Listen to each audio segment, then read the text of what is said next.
Welcome, everybody. This is the No Direction Detail podcast. I'm Brian. I'm Aaron. So this podcast may or may not have anything to do with detailing. We'll probably start out the first 5 minutes, but I can tell you we go off the track rather quickly. And where that train leads from there is anyone's guess. Yeah. So the reason why you're already here is because you're part of, assumedly, the Thor family, the Thor Media. You know, that you've seen the stuff that they're putting out there. There's a lot of great content on their media channel. And we got together and said, you know, in the sea of those kind of Zoom meeting podcasts, let's get together, hang out, and maybe go off the beaten path, wherever that path might take us. Maybe it's detailing, maybe it's not necessarily apple juice. Yes, you will observe a theme within a theme on this channel. We may talk about something, a category, while we're also testing IPAs or hot wings or trying to find the best fast food burger locally, or tacos, or chicken sandwiches, or anything of your request. But I'd say before we get started, we may have to pay the bills here, so... Sure. So basically in the comment section below and in the description below, we're going to have the affiliate link for all things Thor related. You can find our stuff, eventually all of our stuff, at thehouseofrags.com. But use the affiliate link. You'll save some money and you'll support our channel. So that's basically ultimately why we're here. We're helping, they're helping us, we're helping them, and we're just going to try to have fun. You know Brian from his incredibly successful channel already. It used to be Apex Auto Detailing. You've now upgraded it to... Yes, we'll get into that. We have rebranded to the Auto Reconditioning channel. And you know me from Phoenix EOD, the chemical product line, and you probably have bought some of his stuff for the blue collar product line. So that's the umbrella, but we'd like to really kind of hear from you guys. You can reach us, by the way, at nodirectiondetail@gmail.com. We want to hear your comments. We'll read your letters on the air. Requests, subject matters that you want to talk about. Doesn't have to be detailing related. It can be pretty much anything. Brian and I have a very eclectic or a very broad spectrum of things that we enjoy talking about and just having a good time and hanging out. Yes, and with this channel, you will get to know us a lot better. In fact, this pilot, if you want to call it that, of a podcast is going to be getting to know the both of us a lot more intimately, I guess, than you have got to know us so far. And we're happy to share some of this with you. And I am really happy and glad and excited to get this started. So one of the subcategories today is going to be trying and testing some IPAs. Each of us have one, and maybe every 30 minutes, 20 minutes or so, we're going to crack one open and we'll share our experience with it. And if you are familiar with any of these, you can share your experience down below in the comments section as well. You ready to kick this off? I'm ready to kick this off. I'm glad you're here. I'm glad to be here.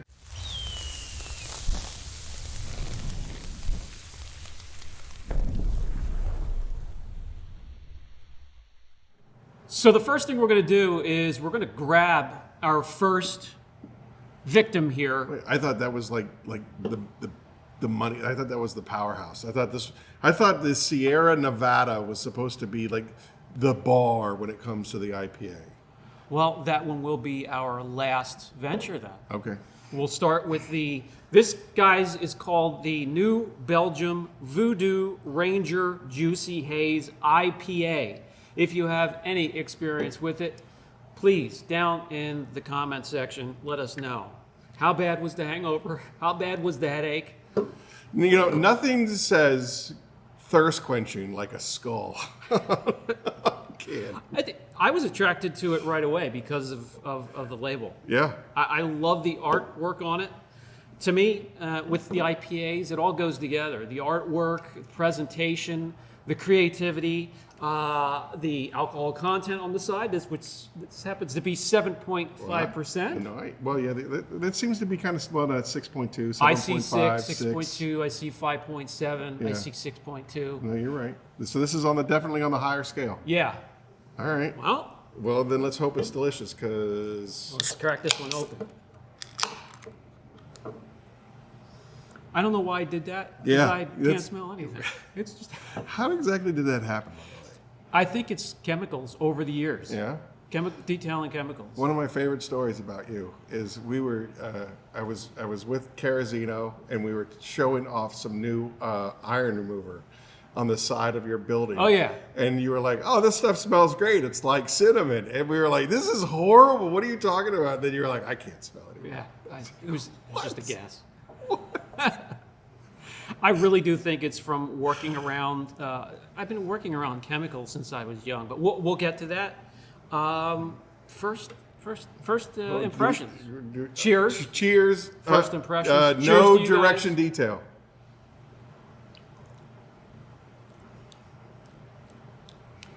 This to me has kind of a blonde ale taste to it. Smooth. Wait till you, if you don't think that's smooth, wait till you get to some of these. No, it's definitely smooth. As you know, I am not a terribly huge fan of the IPA. Yeah.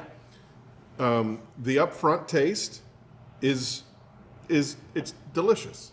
The upfront taste is delicious. It's got some nice fruit notes to it. There is an aftertaste. There is this lingering bitterness that I want to punch a baby.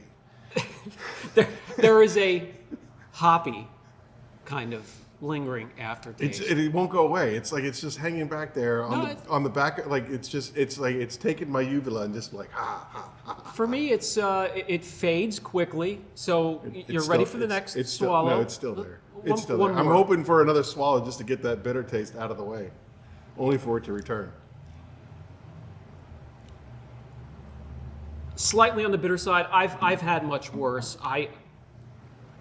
There's nothing that scares me away from this one. Well, I'm just going to set it right here for now. Okay. It is a Belgian beer. Not bad. Not too bad at all. So you are going to get to know us during this pilot initial program that we have going here. I guess we'll start with me, and we're going to start way back. We're going to start in 1972, and I already have 3 of my older brothers running around in 1972 that were 10, 11, and 12 years older than me, waiting for me to get big enough to beat the shit out of, which is, That's the job of the younger brother, is to be the punch absorber. Back then, that was normal. Yeah. That was normal life. Rocks to the head. I got one. Kicks. There's a scar. You'll see a scar. That was from a rock from my older brother. Yeah. Right there. Yep. I got one right here, right in the middle, from a shale rock. Yeah. Real thin, real sharp. Do you ever have dirt clod wars where they take ginormous? Back in where were we? We were living in Springfield, Virginia, and they were just building another development, and so you had like this. It's almost like shale clay in Virginia, so it's real crumbly, but it comes in a ball, but it's real clumpy. So you could throw it, and when it hit, it would just kind of explode into a big dust cloud. You could almost make that into a snowball. Yeah, well, that's basically how we treated it. But every once in a while, one of those dirt clods would have a rock in it. Yep. That was a bonus. That was a bonus. Yep. So, doing the math, you can guess. Yes, I'm absolutely well into my 50s. I've been in the detailing world for a long time. It didn't come till a little bit later. You just jumped 50 years. You went from 70 to Well, I was just saying, if you do the math, you know how old I am. Oh. So I'm well into the 50s. But my mother and father were already into the automobile industry. A body shop, a towing company, and an auto parts store. The the shop had gas pumps out front, so that's where I started really making connections with vehicles in the 70s, pumping gas. I'd be out there, and as any other kid, you have really no interest in cars, sometimes until later. Well, pumping the gas, watching some of these big boats coming in, the 70s, the quarter panels are 12. The quarter panels alone. The land sharks. Yeah. It would they'd The go fins, over bumps like this. And I started to fall in love with the shapes and the designs and stuff. So that's when I really, it got into my blood with cars. So from there, I worked within the family in the car business. And that gets me into the teen years where, hey, I got to start planning for my first car. So the first car was a 78 Chevy Corvette Stingray, red exterior, tan interior. And of course, at my age, the insurance was just it's astronomical. So I didn't have it very long, but in order to afford it, I hooked on with one of our body shops, and started to detail there the cars that were painted, to clean them up. They never really heard of that concept before. Sure. It's normally spray it, maybe run a buffer on. The painter would run the buffer, denib it, send it on its way. And then they came up with the idea that we need to start getting these cars clean, the dust from sanding, the Bondo and all that. So that's where I started the detailing part of my life. So I was at the end of a body shop, cleaning up these cars before they get presented to the customer as the finished product. At that time, you needed to master two things or you didn't have a job. Can you guess what they are? Keeping your mouth shut and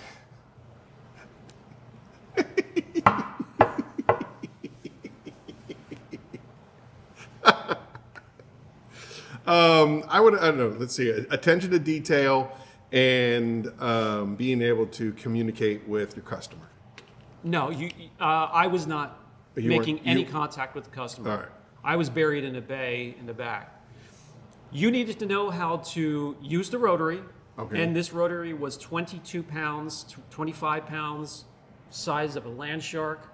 Did it have like the handles on the two sides of it? And you were like, Just a one handle, but it was all you know what metal. I'm talking about, like the big round ones. Yeah. No, it wasn't like that. It was all metal, 20 some pounds, and it was just a monstrosity. You needed to know how to master that, to cut and finish. But really, back then there was no finishing. There was only one step. And you needed to know how to wet sand. If you didn't know how to do those back then, you were really lost, and you were only doing some. I was literally just watching you wet sand on the. It was what, a Porsche or something over here. It's all I like to do. I love the wet sand, and that's why It's pretty wild. It's been with me for so long. But yeah, if you didn't know those two things, you were just vacuuming cars, doing windows, and you might as well just work. Would have worked at a car wash at that point. So that's where the detailing really got into my bloodstream and stayed with. Because from then on, I worked there until I started a trucking company of my own. I did partner up with my father eventually, because he already had his own trucking company by then. And I did that for a good 15 years. And while I was, making sure everybody showed up to work to drive, and if everybody did show up to work to drive, I had an end bay saved for myself so I could go detail either my cars or drivers' cars. It was in my blood at that point, and I couldn't get it out. So I was already hooked. Hook, line, sinker. Love detailing. And it was 15, maybe 17 years I did that, and then we got to a point where we grew it from one truck to 13 trucks.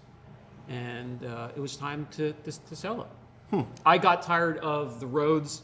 For those not familiar with Pennsylvania, the roads. What's not to love? Roads.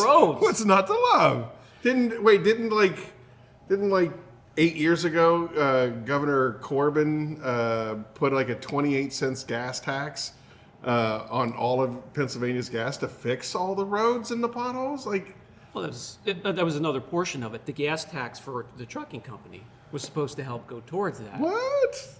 What? The government didn't do what they said they were going to do? How about that? No, the roads. Oh. Just Sorry. absolutely horrible.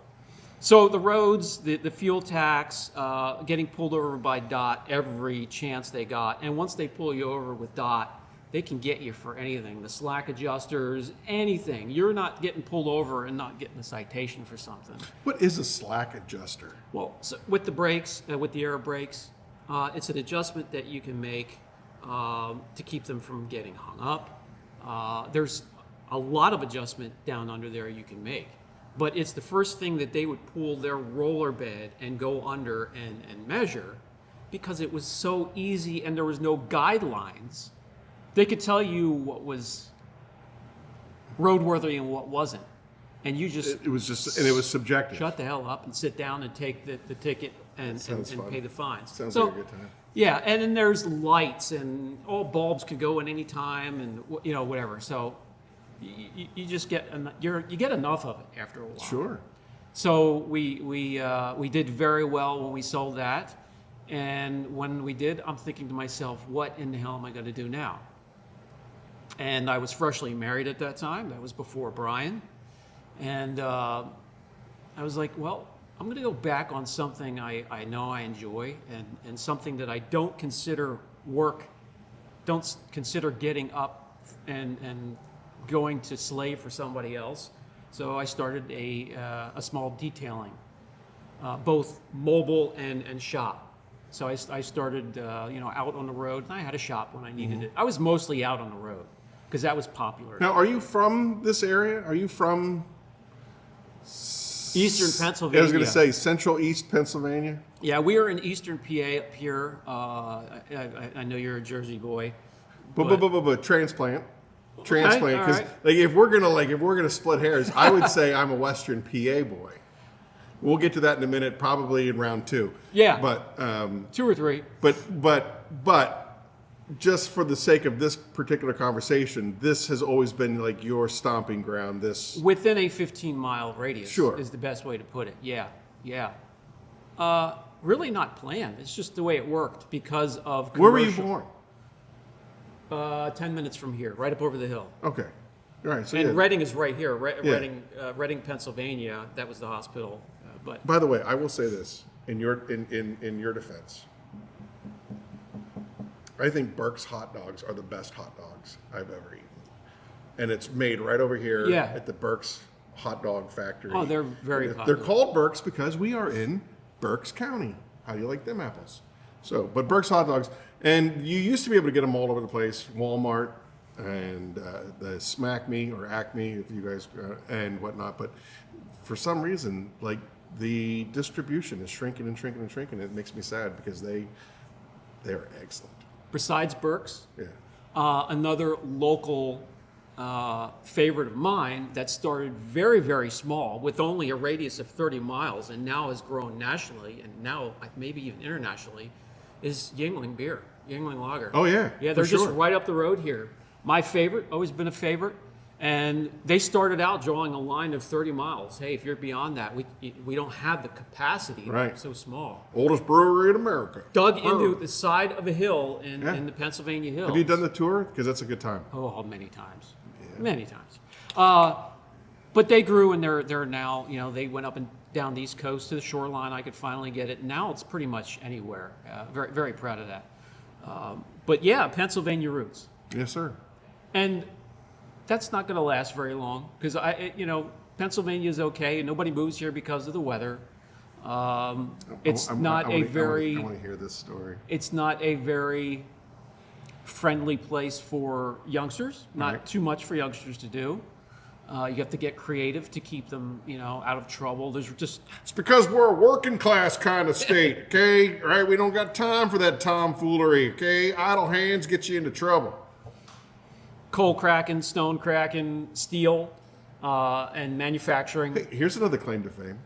Like, what, 45 minutes, maybe 45 miles northeast of here, you have a town that has been on fire for 70 Centralia. years. The origin of Silent Hill. It's the only town in the universe that's been on fire for 70 years. By the way, one of these episodes I know we're going to spin off into movies, Okay. and we're never getting it off. That's fine. I love it. Yeah. For another time. Pop culture is my happy space. Music, pop culture. We're Yep. going to get into to everything here. I love it. But anyways, that takes me up to the teenage years and then beyond into the early to mid-20s. I was You're married. like a Quentin Tarantino movie, just so you know. Yeah. You went 1972, 50 years in the future, and now we're back to teenagers, and now... Oh, that the timeline has to jump back and forth, so we don't bore. We don't need to bore. Go. Sorry. So yeah, I needed something to do, and I fell back on detailing and started the detailing business. And we went from one location and then to another and to another. So we've been to 5 locations so far.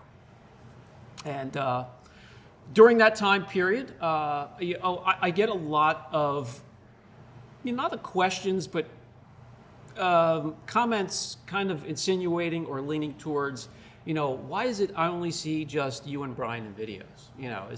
Is there another member of the family? I was married for a period of time, but just to keep some things private, it became just Brian and I when he was 8. And actually, I never got into trouble until we got to that time period in my life. I was always a good kid, a little rambunctious when I was younger. But I did hit rock bottom, but I realized I had to raise this young man, this fine young man, Brian Jr., crawled out of the hole, raised him the best I can, and I think he is a wonderful young man. He's a great kid. He's okay. Yeah. He's okay. He's all right. No, he's a good dude. He is a lot of fun. And the best part about him is that I like to poke at him, and he's always such a good sport. And he tries to give as good as he gets. Yeah. So yeah, he has a huge heart. But yeah, it is just him and myself. So I have a shop manager that is going to arguably disagree with you. Oh yeah. Oh, she's definitely part of the family. That doesn't even need to be explained because she's in more videos. I was going to say, you get more comments on her on your videos. If I don't have her in a video, who's the shop manager? Yeah, I get bitched out. But yeah, as a young kid, wild and energetic. We're going back again. We're going to go back to the young Brian. I was the skinny, very energetic kid that was hard to keep under control. Scooters, mopeds, Honda 3-wheelers, Yamaha Moto4 4-wheelers, crashing all the time, head slamming into trees, poles, ice, dirt, fractured skull, broken teeth, broken nose, maybe a nervous mother at that point. All right. Yeah. But I had fun. Yeah, I had a lot of fun. So yeah, those were some fine years when I was younger, middle-aged, and we can get up into the more current years when YouTube came into play. Always loved watching YouTube for its content. A great place to learn. And one day, I started a channel, and that's because Brian Jr. wanted to start a channel on gaming, but was always way too shy to even get in front of the camera, like I am here speaking into a microphone. And at that point, I was a couple months away from recovering from a stroke. So I did have some residuals, and that was speech. Sometimes my mouth would get out in front of me. I would have to slow the thought process, speak slowly, and just like I am now, I'm fine. If I get carried away, guys, if I start to get in a hurry and get rushed during the day, you will hear that in my speech. I've never heard that in his speech. I think you're very, what's the word I'm looking for? Everyone knows you as a very humble guy, and I think a down-to-earth guy. And we're always our worst critics. And you say that. I've heard you say that many a times. That I see it and edit it during videos. Oh, is that what it is? Yeah. Okay. Yeah. All right. Well, you know, if it wasn't for YouTube, we would never would have met, ever. No. YouTube to me has been very important because after I started that to show him that if I could do it, he could do it. He went on to different ventures and forgot about it anyway. But I start making connections, like including you. Met you because of YouTube, I believe. Yeah. Well, you did a review on a competitor's product, and because I was trying to research that competitor's product. I used to be the director of sales and marketing for another company, and I was trying to research this product. And when I just did a Google search in the video section, you would come up as you had done a review on it. So I watched the review, and then I was just like, I wonder how do you get someone like you to do reviews? And then I did the About Us page, and then I realized where you were, you know, it had your old address. And I'm like, that's in my sales territory. I'm driving out to Harrisburg, and I'm going to go see this guy. Yeah. So basically, following that trail of breadcrumbs, that's how I found you, and that was because you did a YouTube. And I don't know if you remember our very first interaction, but again, I'm not typically one to blow smoke and pontificate and be a sycophant, but when I first met you, and I told you the premise of why I was here. One of the things that you had said to me was, you know, you were a man of the community. I believe you were doing car washes up the hill for the retirement community up there. Yeah, right across the street we have a retirement village. There's a 55 plus, and then there's a true retirement village for those that need aid and you had said, like, basically on Fridays we shut everything down, we go up the hill, we wash cars just because we can, and if I do anything with you, I need to know that you're going to be there for the customers. If I do a review on a product that I like, and people want to know more about it and they want to know how they can buy it, you need to be available to them, or else I'm not interested. And we made that agreement. And so that tells a lot about who you are as a person. You know what I mean? And I think that that's one of the reasons, you know, birds of a feather flock together. That's one of the reasons why I really wanted to get to know you better. And then ultimately that respect right out of the gate is what led to this friendship. And eventually here we are, gotta do the math, 8 years later or something like that. Here we are doing. Just like that, the years, they go by. But yeah, connections like yourself and many others, and especially those out there, just being down the comment section. Oh my gosh. The regulars, I almost feel like they're family, and that was so important to me. Well, you know that we just came out of the Pay It Forward campaign from the Curmudgeon's Corner, my channel, Phoenix. That was over the holiday. It was all the holiday, and that whole thing is made possible by this community. Yeah, it's if it wasn't for this community, the Pay It Forward campaign could not operate, could not exist. And this, I love this more than any part of my job. Like I said to everybody, if I could eventually retire from Phoenix COD and just do this community, just interact with these people, go to SEMA, go to the mobile tech, you know, hanging out. We were even teasing about maybe doing something in Kansas City once a year where it's just hanging out. There's no car show, there's no detail. It's just the community coming together, having barbecue, drinking apple juice, chilling out. Like, that's what that charges me up, hanging out with you guys. Yeah, and that brings me to this point of my life. I am now semi-retired, I guess maybe retired. I have nothing to do with the fast-paced portion of the shop now. That is my son. What? So hence the rebranding of my channel, the reconditioning channel. I had to rebrand. That was really hard. YouTube does not like when you rebrand. They punish you for it. That came after a month and a half of being absent because of a really bad accident. So that's right. It's a gamble, and it's paying off. The channel is bouncing right back. I'm right back to where I want to be. But I'm kind of down to one thing here. I did get my dealer's license so I can flip cars, but you did get it. Well, I still have some more documents I'm waiting for. It's a long process. Bless you. Thank you. Sorry. But it all kind of will revolve around the detailing channel because it's hard for me to shake that because of the connection I have with all of you out there. Well, that's why you're coming with us. Yes, and that's why I appreciate you so much.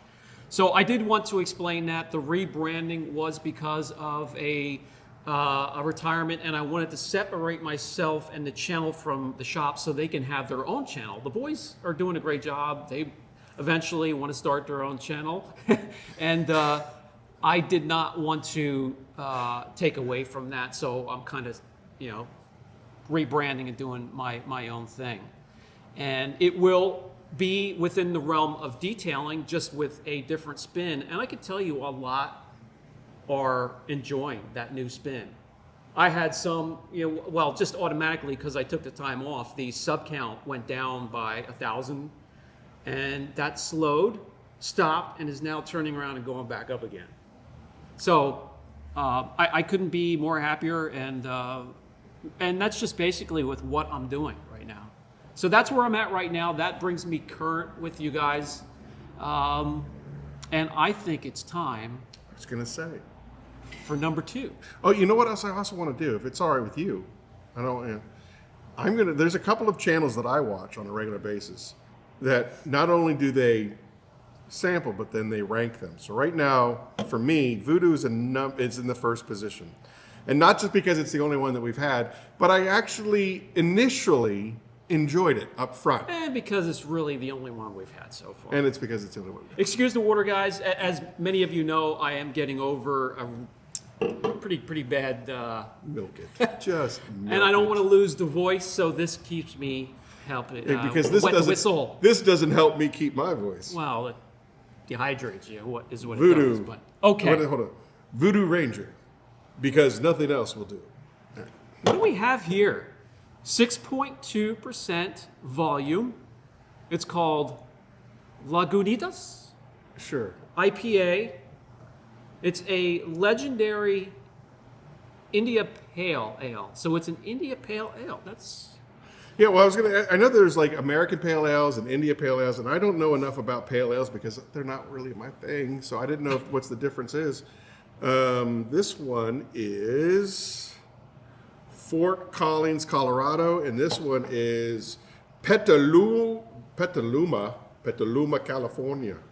By the way, any of you viewing from that area, our prayers go, with you. I hope you're safe. Please be safe and careful. And make sure all of your Diddy documents are secure. Yes, absolutely. All right, well, let's crack this one open. Oh boy. Cheers. Cheers. You smell. You should smell too. Just be. Oh, that's wonderful. It smells like roses. I was going to say bouquet. Okay.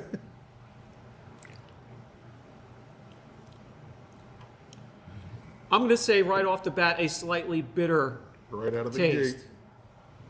Have you ever brushed your teeth and then ran downstairs and drank a nice glass of grapefruit juice? Laguntas. Have you ever ran downstairs and drank a nice glass of tobacco juice? Laguntas. Yeah, Lagunitas. Lagunitas. We're going to get sued for this. We did buy it ourselves, by the way, from the shop down the street. So Not sponsored. Yeah, technically this is not sponsored. Not sponsored. I watched him pull out his wallet. I had their seats. Definitely number 2 so Not a far. fan. Yep. I don't think I would get that again. I'm sharing my true experience like I do on my channel with any other. A teeth grinding. Hello. It's delicious. So anyway, that is enough of about me, and I would really love to hear what you have to say and your details. All right. Not sure if anybody could see, but the shop manager is and has been snuggled next to her feet the whole time as usual. Mm-hmm. So she is listening contently, and she, along with me, would like to hear your story. Oh, wow. My Batman villain origin story is entirely different than yours. I am the son, the second born son of only 2 of us, of a Marine colonel aviator. So I don't know if you've ever read the book or seen the movie, The Grand Santina, Great Santino, but yeah, that's pretty much the story of how I grew up. A Marine Colonel pilot is one of the more elite of the military services, especially when it comes to Marine Corps. And since he was the XO of many squadrons, he's the second in command.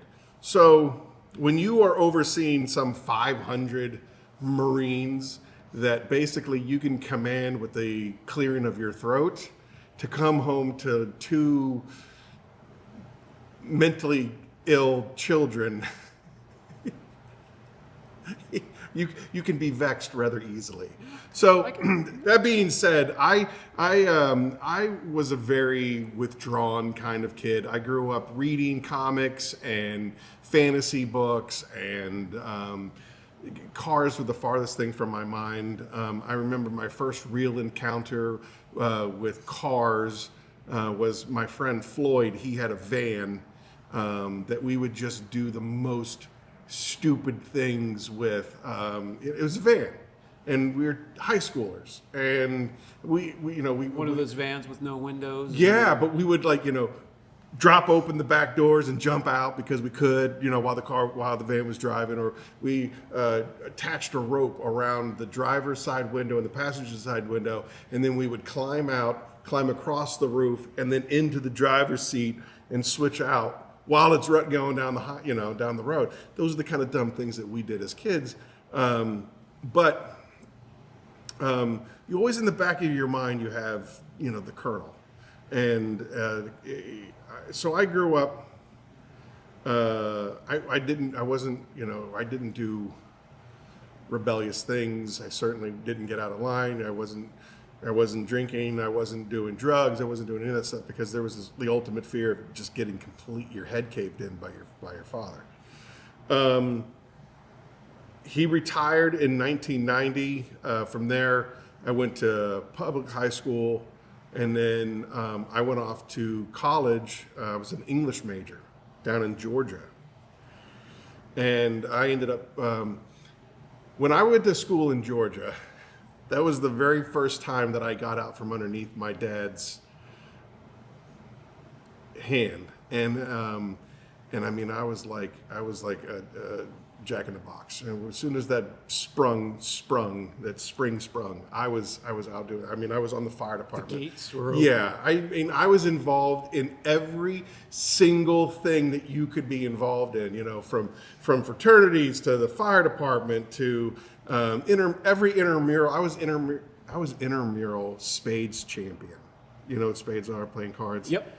Intramural volleyball champion, intramural flag football. I mean, I was involved in everything. I ran for student body. I did everything I possibly could do. My brother, 2.5 years older than me, he was pretty much growing up. He was the all-American boy. He eventually became all-conference, all-state linebacker for the state of Virginia. My dad really took a shine to him. Hunter. They were out there doing stuff all the time. And I was really much more of a homebody, learning how to cook with my mom, reading, stuff like that. So when I finally got out of all of their shadows, you couldn't put me back in the cage. I ended up failing out of college, and I joined the Army. And I was a combat engineer in the Army, which basically specializes in just blowing up stuff. Well, we appreciate your service, by the way. You shouldn't. Again, we specialize in blowing up stuff. We appreciate anybody who serves their community and their country here on this channel. It's true. Absolutely. So I joined the Army, and then not too long into my Army career, I ended up having a really horrible accident. Spent 9 months in the hospital, and then I was put on the IRR, which stands for Inactive Regular Reserve, which basically means you can sit this one out, champ. If we ever go to World War III, we'll give you a call. But until then, we'll call you. Just stand over there and don't touch anything. Okay. And then because of my accident, I got into EMS. I got my EMT and went to paramedic school and all that fun jazz. And I was in that for a very long while. And eventually it just eats your soul. I wanted to ask you about that because I got this from you a couple times that job emotionally numbs you. 100%. To- Well, it starts out with dark humor. You know, you can make light of any horrible situation as a coping mechanism. And if you hung out with any of my EMS brothers and sisters, it's all the same. I mean, you can make the worst jokes of the most horrible situation, and it's a coping mechanism. But it also becomes like calloused to where that dark humor, it just basically it replaces emotion. You know what I mean? And you I would say that some of the best medics, you want that in a medic because you're no longer having this emotional response to something. You're having a very clear analytical. I remember, it's basically compartmentalizing. You're no longer seeing a human being with an arm torn off. You're seeing a torn off arm. And what do I have to do to fix that? You know what I mean? Or address that situation. So the emotionalness behind it all. I got written up one time. We walked into a house. Guy was having significant chest pain. The whole family was huddled around him. Everybody was all in a panic and they're contributing to his stress. Like, so he's having the cardiac incident. He's stressed out already. And then you have 6 family members that are huddled around him contributing to the anxiety and the stress. And so I walked in and I was like, all right, one person who knows what's going on, hang out here. Everybody else, something smells really, really good in the kitchen. Why don't we go to the kitchen, work on dinner. We'll take care of everything over here. Smells great. Can't wait to come back when this is all over. And then I address the situation, and we get this guy, and we get him fixed, and we get him on the way to the hospital.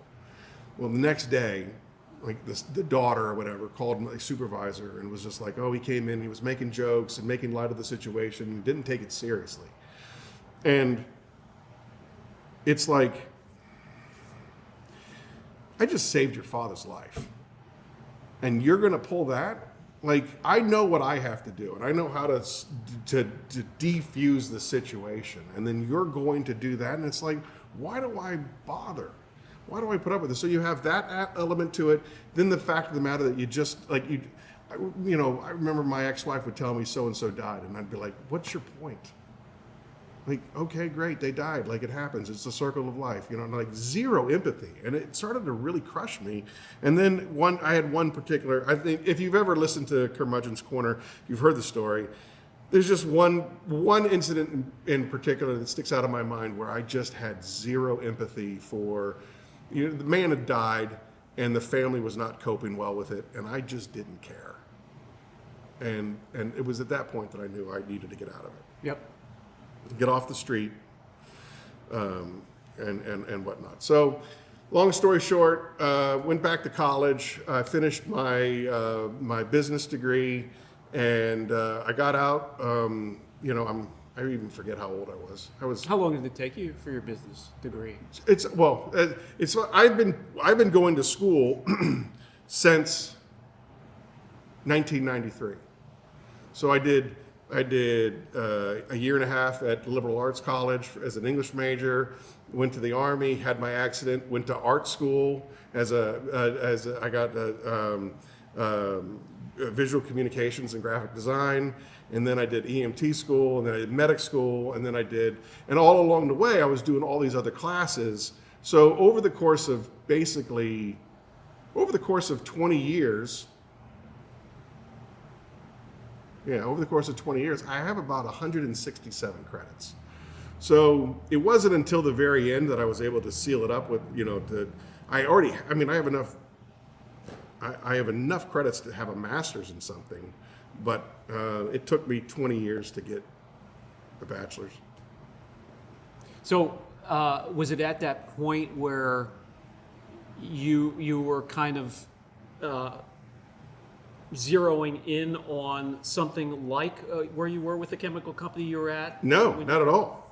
Not at all. I got out. I'm like, all right, I got this degree I got a degree in small business administration with a specialty in marketing, and I had no job, and I had gone through basically I had almost gone through all of my unemployment and all of my benefits and all of my savings and everything like that, and my mechanic at the time said, hey, I know this guy who's looking for a marketing guy, a sales guy. You know, maybe you could have an interview with him, and maybe it's something that you're looking for, or maybe it's something that he's looking for. So I ended up meeting with this guy, and he wasn't really sure about me, and I wasn't really sure about him. And I said, listen, I have about a month's worth of savings left. I will intern for you for free for 1 month. And if it's a good fit, hire me. If it's not a good fit, don't hire me. You're out nothing. And I can say the same thing. I'll work for you as an intern for a month. And if I don't like it, I'm out. And within a couple of weeks, he had hired me. And he basically had said, I don't need a detailer. I need a salesman that can be taught detailing. Well, that's a twist. Because I had, like I said, I was never in a cars. I think my first car, it's a fun story. My first car was a 1987 Hyundai Excel hatchback. It was supposed to. I remember them. The windows used to fall back down into the pockets, Yeah. and they used to fall apart. It was fantastic. They were bad. I loved that car. I drove it till somebody smashed it. Before we go any further, Yeah. I didn't know about the degree. I would like to celebrate that with you with our next selection, if you don't mind. Not at all. It's that time. Okay, I have to admit, this one I know. Perpetual. I have a little bit of experience with. This is Trogs. This is from Hershey, PA. This is a brewery nearby, Hershey, Pennsylvania. I've tasted this one before. And Do you like it? I want to see. All right, because to be honest with you, when I was sitting there waiting for this show to start, I was reading some of these cans, and I got to be honest with you, this is the way that it's described. Are you ready for this? I got to be able to read this. Pale ale emerges with sticky citrus. Okay, what a description! Sticky citrus and pine balm, and sticky citrus. Huh? 7.5% alcohol. It better be 7.5 so that it numbs the senses. It is a yeasty, malty. Let's crack it open. And tropical fruit. I'm down with the tropical fruit, but I was never, I don't like gin that much because I'm just not a pine nut guy. Just not pine nuts and sticky citrus. Cheers. Yeah, smell that. All right, here we go. Cheers. Cheers.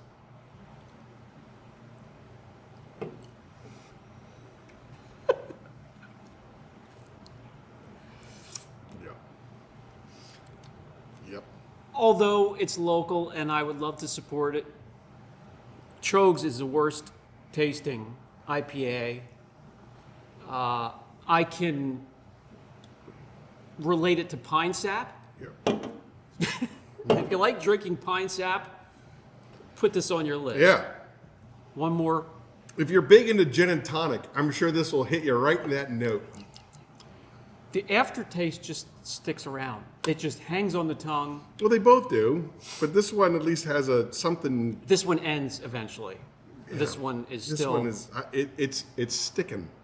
It's citrusly sticky to the back of my throat. That's very good. I like that. So far, we have the Skull Voodoo Ranger in first place, Lagunitas, and then Trogs with 2 left. Very interesting. Very interesting. Continue on, please.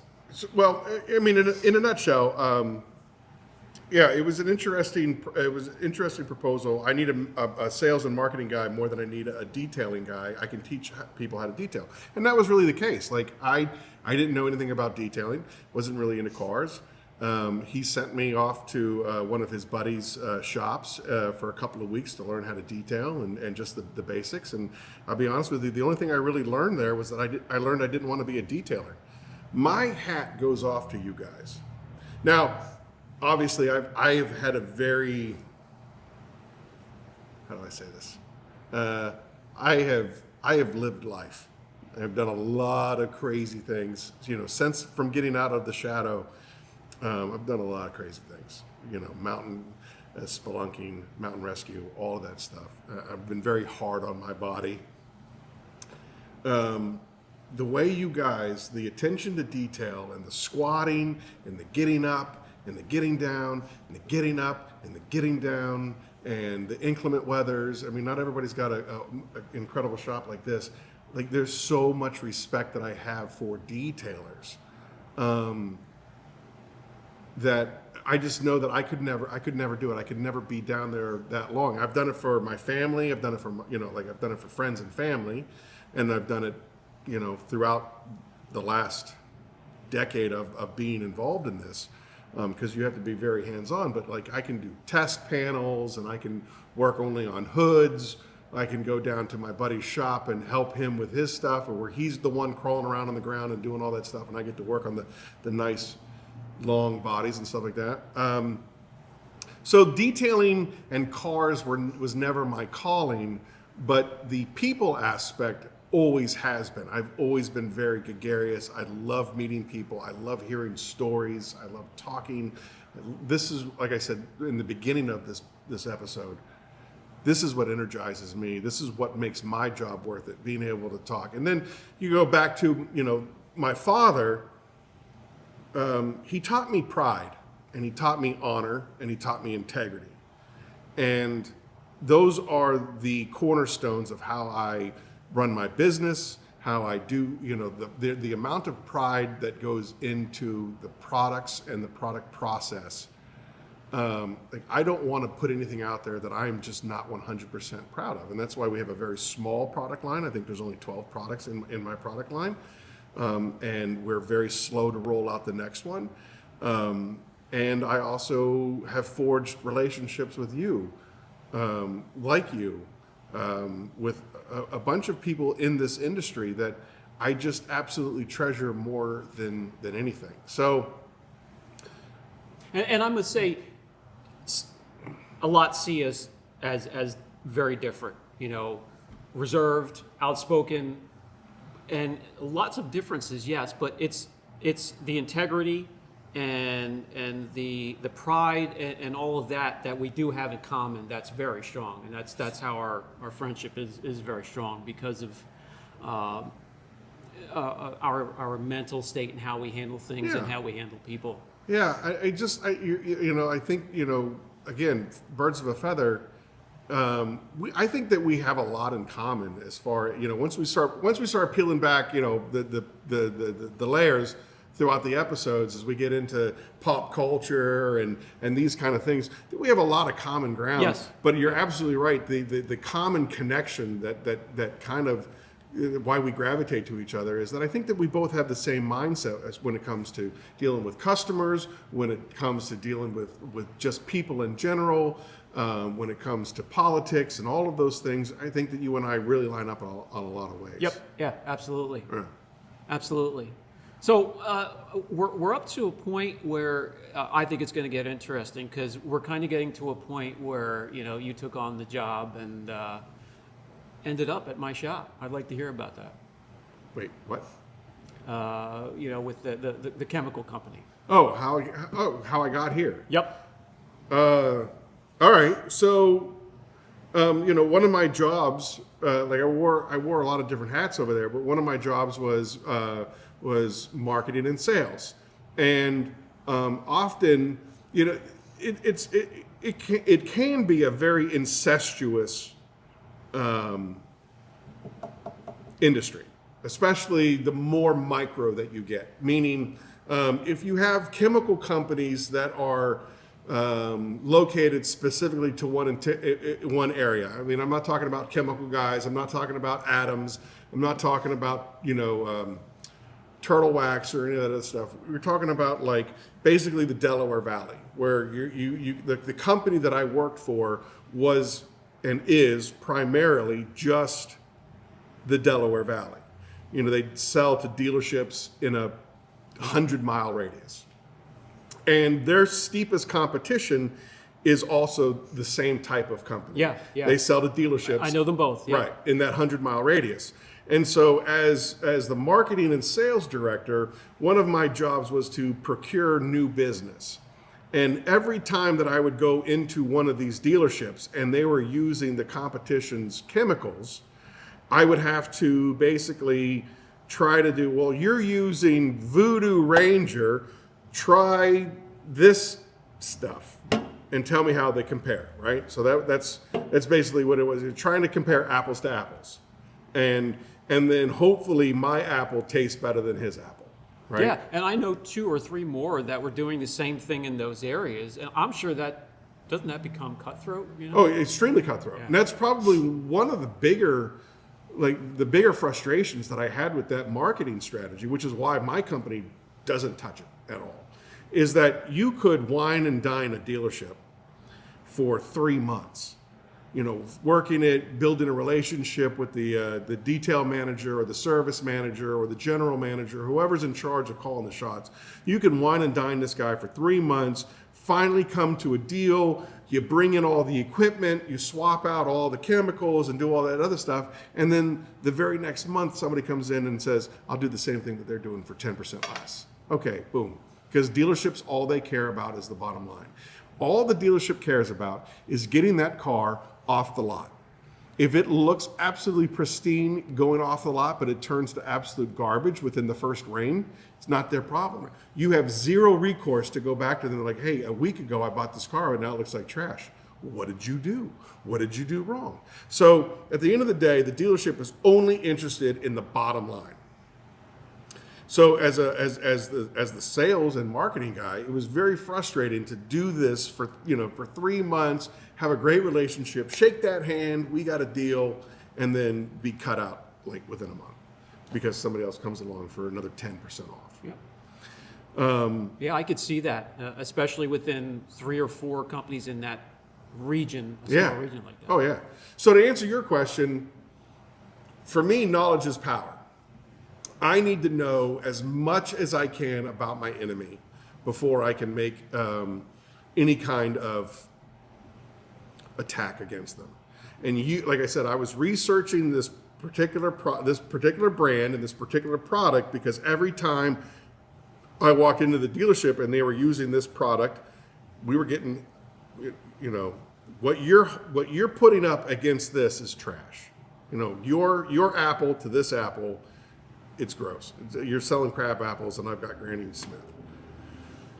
So I needed to research exactly what was going on with this particular product. And I did a Google search and I came across you. And I found out where you were and that you were in the sales area. And I figured, well, who better to know about that product than the person that did the review? I'll take our product out there, see if he'll do the same thing, give me a breakdown. Because a lot of times for me, relatively new to the industry and not knowing, there's a lot of guys and gals out there that have used, you are one of them. I don't know if you remember, of course you remember, but in your old shop, you had wall upon wall upon wall of all these different people's stuff, like all these. I had a storage room filled from floor to ceiling. And I got to tell you, when it was time to test and get rid of the stuff I didn't use, I had to obviously rent a 6x8 dumpster, to safely get rid of it, environmentally safe. Yeah. That's how much had accrued. Yeah, and so when I started Phoenix, there's a guy up in New York, he goes by Amir, used to be Lamar, who again is also extremely knowledgeable in all of these products that are out on the market. And so those are the guys that I gravitated towards to kind of figure out what I need as far as the 4 Horsemen lineup and what I need and all of that stuff. my job was never to be the smartest guy in the room. My job was to get the smartest guys in the same room. So again, to answer your question, knowing that you had intimate knowledge with this other company, I could go to you and see how my stuff stacked up in comparison, what we could do better, what and stuff like that. And so that's what brought me to you was your content on YouTube and your knowledge base. And then once I met you, I just wanted to be your friend. You know what I mean? Because I think for me it was an immediate. I took a liking to you immediately. Like there's a guy that I'm glad I met. And may have poked you a little bit. A little bit. This guy is the cat. Like Phoenix would not exist without this man right here. So our friendship happened when I would come out, every couple of weeks, maybe once a month. I think it was more like every 2 weeks or whatever. I'd come out here. We'd end up having lunch together, and we would talk, and we would go through stuff. And you were planting the seeds from the beginning of like, hey, have you ever considered doing something like this for yourself? And I'm like, no, I've never done this. Da, da, da, da. And then as the environment continued to grow a little bit more toxic and a little bit more toxic and a little bit more toxic, and the outlook of the company changed and the environment of the company changed, and I would confide in you and bitch to you, you said, well, if and when you're ever ready to do it on your own, I will put my full weight behind you and I will support you however I can. And yeah, thanks, Brian. That's great. Yeah, I appreciate it, man. I have no idea what that even means. And then D-Day came, and I came to you and I said, if I do this, will you help me? And you said, absolutely. Whatever you need, whatever it takes. Without hesitation. Like you didn't have to think about you didn't have to think about it. You didn't have to walk it back. You didn't have to do any of those things. You just right out said. Well, I already knew, if and when you were going to do it, that those products, with the knowledge that you had, were going to be absolutely fabulous. And I already couldn't wait to introduce them, to those that I knew, and they weren't even developed yet. Yeah. So I would say, COVID was one of the best things that ever happened to me, because we got furloughed in March of 2020, and I got to basically study chemicals for 8 months solid, and I had access to the chemists that they used at the old company, and so I would call on a weekly basis and ask questions about, well, what does this do? And how does this work? And what is a diminishing compound? And how does a diminishing compound work? And, what's the differences between a polish and a glaze? And, all of these things that I was able to basically just gorge on information. And at the time, I thought that I was just going to better myself as a director of sales and marketing. Knowledge is power. And, I can go, I'd have a much better understanding of the products that we were using, right? Like that was my idea was I would have a much better understanding of the products that we were using. And then when things deteriorated the way that things deteriorated, I was then able to take that same knowledge and then use it for Phoenix. Like, well, now that I have this knowledge base, why can't I do it myself? All I need is all I need is a real chemist. I need financing, I need recipes, and I need the support of my horsemen. And that's really all it took. So I went home and I made a business plan with my dad. I had gone fishing with a guy out in Idaho, and he ended up being one of the Illuminati of the automotive detailing world. And so 2 years later, I called him up and I said, "Hey man, do you know somebody that I could talk to?" And he was like, "Call this number, tell him that I sent you. He will talk to you." So that's 2 things down. And then I got financing. That's 3 things down. And then I said, if I do this, will you guys help me? It was you, it was Miranda, it was Fab, and it was Papa Smurf. And I said, if I do this, will you guys support me and help me? And without even batting an eye, absolutely, whatever you need. Yeah, because to me, it didn't seem like helping. It just was sharing what I already knew. Sharing information that I was very comfortable with. The products were going to be good. So that brings us up to current day. And what I'd like to do is we got 2 left. Let's get to the next one. All right.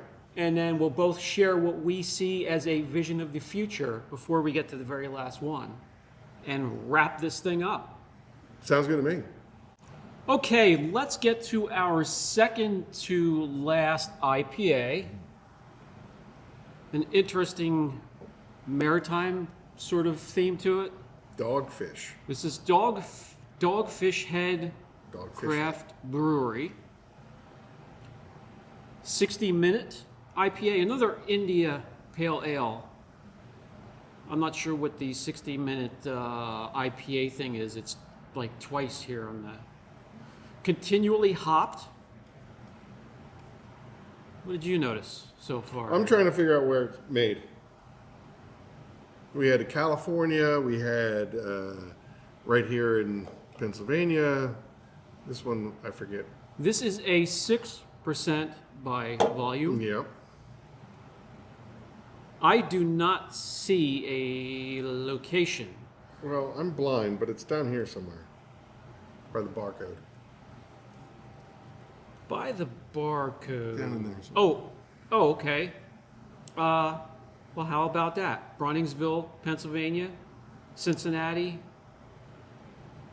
and part of the craft brewery in Delaware. Who? Delaware. Delaware. Well, All right, let's do crack it open.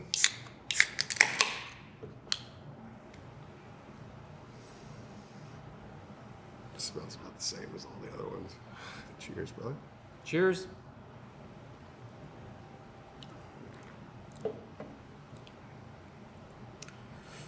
This one is bitter as well, but not as bitter as these two.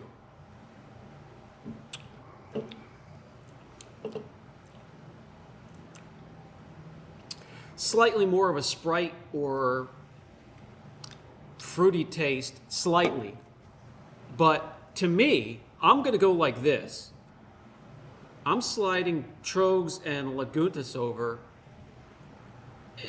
and parking it right there. What do you know? I got Laguntas beating them out. Okay. Go back. Try the Lagunta and then try the Dogfish Head.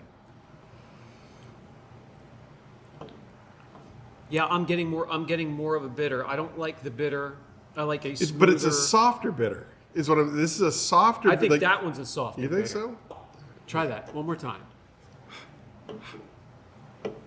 Cleanse the palate. That's why my water. You're laughing at me because I got the water, but I think it has a stronger up front. this one to me has less of an aftertaste and a little bit less aggressive with that bitterness. I would agree with you on both of those. Well, I would agree with you the first part. I think that this has a stronger up front, and for me, the misery of drinking an IPA is lessened overall because it's got a light up front and it's got a nasty after finish. This has got a nasty up front and a nasty after finish, so I'm putting it right there. But it's still better than drinking pine sap. When it comes to beers, pine sap, to me, always, the popular beers, the brand names, Beck's. Have you ever tried Beck's? No. To me, I've always said it's like drinking straight up pine sap. Yeah. But, all right. Well, let's bring this around to where we're at now. So this is where the stage of the game where we are now on Thor Media, Yes. part of the House of Rags family. Yes. They approached you As you guys know, that they're bringing in all kinds of influencers and conversations from people throughout the industry. Thor is really kind of taking over ultimately the world by storm. I think they just signed a deal with the Philippines.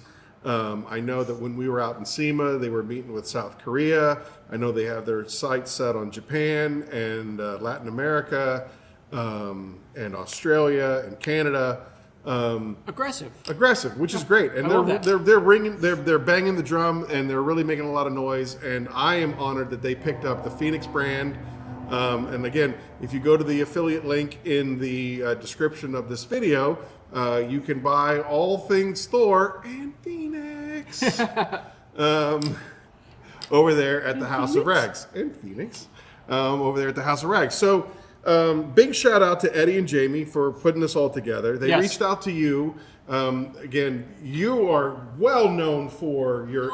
Listen, but you do in information. You are great at informing, passing along the information. One of the other reasons why I get along with all four of you horsemen was because I've known a lot of people in this industry, especially when it comes to dealership detailers, where it's like, I've perfected this. It's taken me 20 years to perfect my technique, and I'm not sharing with anybody what I do. And you guys are all like, ask me a question. I'll answer to the best I can. This is how I do this. This is how I do that. This is how I get around this. This is how I get around that. This is how you approach this particular problem. And you're so free with your information. So I think that the 200,000 subscribers that your channel has grown because of your willingness to share, your honesty to share, and your ability to articulate that information very, very clearly and distinctly. That's your wheelhouse. Me, I just like to talk. I just like to talk. And especially if you give me apple juice, as Eileen will attest on Curmudgeon's Corner, that we happen to do every other week on our Phoenix channel on YouTube. It gets off the rails as soon as I start hitting the apple juice. So when you reached out to me to be your sidekick on this show, I was so excited. One of my best friends hanging out with you guys, and we're doing it side by side as opposed to that crappy Zoom box here, box there, box there. And we won't be sitting here all the time. Sometimes we'll be over in one of the bays. We're going to have a lot of fun. We're gonna go down paths where, well, we probably can't even imagine where we're gonna go down. But a lot of it is up to you guys. Send us an email, nodirectiondetail@gmail.com, and we will read your letters, we will read your comments, and more importantly, we will discuss whatever you want to talk about. Yeah, and don't forget to visit the House of Rags. The House of Rags. Well, that's what the affiliate link is for. Yeah, absolutely. And I'm so honored that Jamie and Eddie reached out, so we have this opportunity, another opportunity where I could reach out and have that connection with you guys. I'm grateful. What I like about this though is that they get to know you as I get to know you, as opposed to. I'm just gonna teach. I'm a no B. When it comes to this, when it comes to the channel, I'm no BS. I know. I have such respect for their time. I want to get in, give a little bit of maybe some details of what we're going to get into, jump into it, get them the information, and let them enjoy the rest of the day. I'm not into that fluff shit. So yeah, I hear you. But again, that's this the, channel's all that's fluff. The persona. This channel's gonna be all fluff. Yeah. Oh yeah. So this is what you're known for, and I can't wait for them to get to know what I know. Oh yeah. Wait, if you guys can stick around and come back and visit us again, I think you're gonna have a good time. We're only gonna do this, unlike those other those other social media whores out there that need to do it every week. We're only doing this once a month for now. I mean, if there's a demand, if you guys demand that I come out here and hang out with Brian and eat his food and drink his beer, if you demand that I do that, I'm open to it. But for right now, maybe I can find a couple more minutes to do another episode or two. Now that you're for now retired, semi-retired, Mr. Flipping Cars. For now, we're going to stick to that one per month. We don't want to bore you guys, but we do want to have a good time and maybe inform you Yeah. Maybe there'll be a little bit of detailing content here and there, and maybe not. I was going to say, way to exclude half of the half of the party here. Benny, let's wrap this up before we get to the last one here with a little bit of the future. And all right, let's start with you this time. What do you envision for your brand, yourself, within the next couple of years? You know, it's a really exciting topic, and the reason why I say that is because, like, my idea was to kind of slowly, steadily, just keep marching the ball forward with my brand and my company. Like I tell a lot of people, very small fish in a very small pond, just trugging along. And then the House of Rags shows up. I guess I want to say September-ish, October. And they brought me on as one of their vendors. They're a big time distributor for me, and they're going global. And so they've kind of forced my hand to just really jump up into production. And so selfishly, I would very much like to achieve where you're at, where I could have a couple of minions handling the majority of the day-to-day work, and I get to hang out with you guys, and hang out here, and really focus a lot on social media.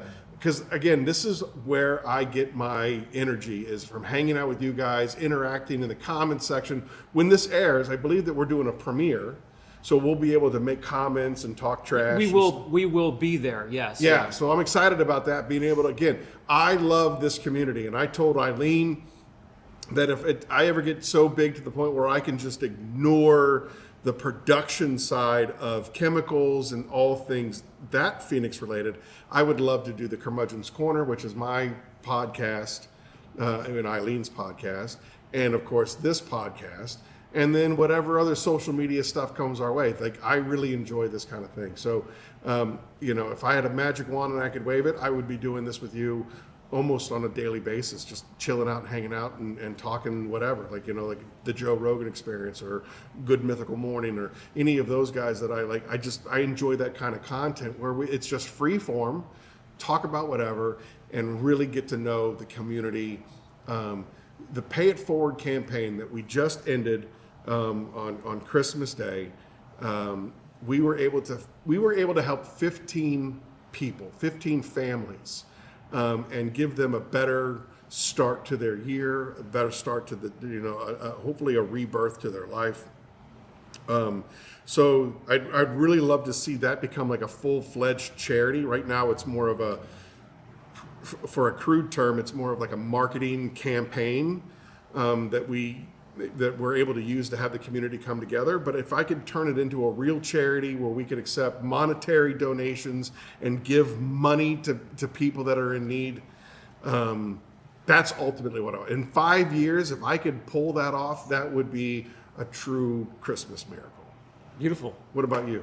As I'm getting just a little bit older, I'm trying to slow the roll a little bit.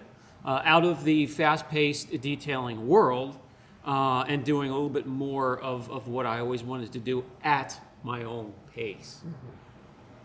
This, with my channel and this here, I'm more than happy. Working on my dealer's license, just waiting for maybe one or two more articles of paperwork, maybe having a 5 to 10 car lot to be able to get rid of the cars I pick up at, I'm going to Copart, IAA, the public auto auctions. I'm taking my base with me along for those walks. We're going to continue to do that. I'm going to continue to slowly grow the BC or the blue collar brand. I am working on hooking that brand up with House of Rags. I've been hesitant because of the slow rollout of products and growth. I enjoy that. I have control over it that way. Quality stays high that way. I'm working on it. I'm still a little bit hesitant. Sure. I like that slow roll. Well, you just do the whole other. You're not gonna sue me. Those other guys and just water down all of your products, and then you don't have any problem with it. You just sell. No, I that's not how I do things. But we shall see how it goes. But I'm slowing down a little bit, which gives me more time to create more content and have more connection. Yeah. With those out there. Some of my really good friends I have met through here, like Dr. Fred. Oh, He comes up to my warehouse maybe every 6 months and make some soap with me, make some Hydra with me. Like, we hang out, we do stuff, and I met these community people through you, through social media, through just like all these different paths. That it's really a lot of. It's family. Yeah. It's family. It's more than a community. It's family. And I tease on my channel, I call it the Phoenix family, but honestly, the Phoenix family is basically, I just stole a bunch of people from Papa. I stole some people from you. I stole some people from Fab. I stole some people from Phil Miranda. And the communities all kind of come together here. They flock to you because they enjoy you, and who wouldn't? Eileen carries it. We all know that Eileen carries it. So. But those down in the comment section of my content, just inquisitive, very smart, they don't miss a beat. That's loyal, for sure. and very, very good people. And I enjoy them. I get a smile on my face when I see them down there. And you know who you are. Because I look at all the comments. I know. I can't go back 1,600 videos, but I You know what's really cool? YouTube has really made it a lot simpler now, a lot easier. But there's that one tab that says community, and it says like comments I haven't responded to, and there's usually like, Yeah, but right. But if I hit on that list never. I'm sure. So if you have a comment, you want to put it in a recent video, and I will look through all those. But nothing makes me more happy than seeing those regulars down there. Yeah. Well, that being said, what let's about, get to our. Do you get it first from Humberto ever?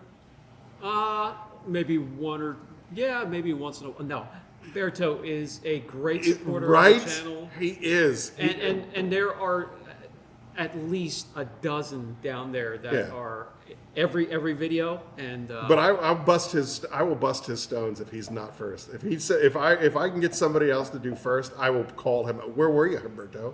He was like, I was in the middle of this. I was in the middle of that. Yeah. I'm like, no excuses. A dream would be one day, to have all of those standing in front of me where I can shake their hand and thank them for their support to their face.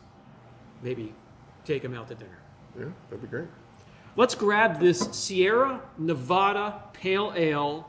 I was told that this was the bar of IPAs. No, I didn't hear that. I didn't. So this is a Sierra Nevada Brewing Company in Chico, California, and Mills River, North Carolina. That's kind of a stretch. That's kind of, there's some distance between those two spots. Are you seeing an alcohol content? I do not see that. I thought by law they had to put it on there somewhere. I thought so too. I do not see it. Family owned and operated and argued over.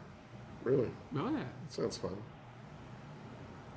Well, without further ado, let's. Wait, there it is. There it is. It's right there. It is right there. Near the barcode. I can't read it. It's really, literally right there.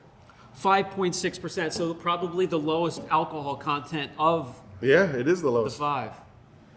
All right. I got a great question for you after we do this.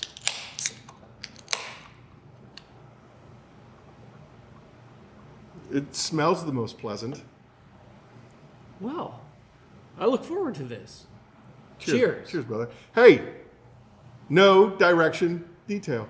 No direction whatsoever. That is right up my alley. Yep. This is more like a blonde ale. There's a slight bitterness after finish at the very end. It wouldn't be an IPA without that. Right. If you didn't brush your teeth and then go drink a citrus beverage, it would not be an IPA. But I think it definitely dethrones. If it weren't like you were drinking a straight up spittoon of chewed tobacco juice, it wouldn't be an IPA. But this is number one for me, hands down. Yep. Number one for me. the Sierra Nevada Pale Ale, the Voodoo Ranger, Yep. then the Dogfish, Nope. Lagunitas, Yep.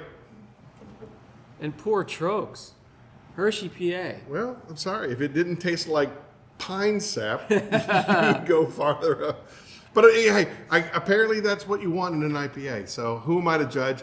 I'm not an IPA guy. So what you got was my favorites of my least favorites. Yeah, absolutely. You know what? That is going to wrap things up for today. It has been a blast. Always a blast to spend time with you guys.